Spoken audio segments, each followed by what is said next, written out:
मेरे नोज की हड्डी अंदर धंस गई।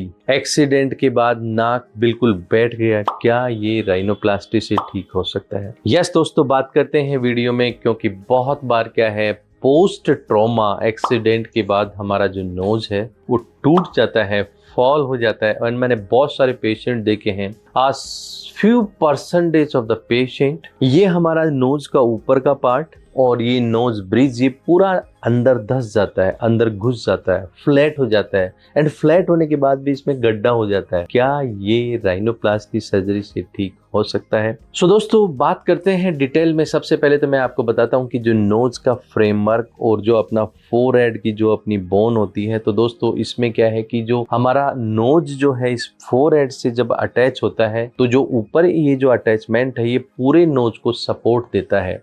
जो हमारा फ्रंटोनेजल प्रोसेस है इसका बोन का, तो वो क्या है, इसको सपोर्ट देता है। दोस्तों, ट्रॉमा जब होता है, ट्रॉमा के इम्पैक्ट के कारण ये जो अपना फोरहेड और जो नोज की जो बोन जब इसका ब्रोकन होता है, जब ये टूट जाती है, तो ये अंदर चली जाती है, तो नाक का सपोर्ट भी चला जाता है, तो नाक अंदर बैठ जाता है। तो दोस्तों, ये जो प्रॉब्लम जब होती है, इसका जो मैनेजमेंट है, इसमें मल्टीपल अप्रोच होती है। पहले तो इसमें क्या है कि जो नोज का यहाँ पे जो हमारा फोरहेड का जो अंदर बोन है, वो फ्रंटल बोन अंदर चली गई। उसमें क्या है कि प्लेट्स लगती हैं, टाइटेनियम की प्लेट्स लग के इसको बाहर किया जाता है, उस गड्ढे को ठीक किया जाता है। एंड जितना नेजल बोन हमारा नाक का फ्रेमवर्क अंदर चला गया, उसको लिफ्ट अप किया जाता है। सो दोस्तों, ये जो हमारी नेजल बोन, नाक का फ्रेमवर्क जो नीचे चला जाता है, इसमें दोस्तों जो हमारे रिब का जो पार्ट है, रिब कार्टिलेज है, उस रिब का एक पार्शियल पोर्शन लेके एंड उसको डिफरेंट एंगल में उसको बना के, एंड ये जो नोज का जो पार्ट डिप्रेस हो गया उसको अपलिफ्ट किया जाता है, रिकंस्ट्रक्ट उसका किया जाता है, तो उसको जो है वो जो हमारा डिप्रेशन है उसको करेक्ट कर सकते हैं। ये जो सारी कहानी है दोस्तों, इससे पीछे हमारा जो नोज जो ब्रीदिंग जो ब्लॉकेज हो गया, सबसे पहले वो ठीक होना चाहिए।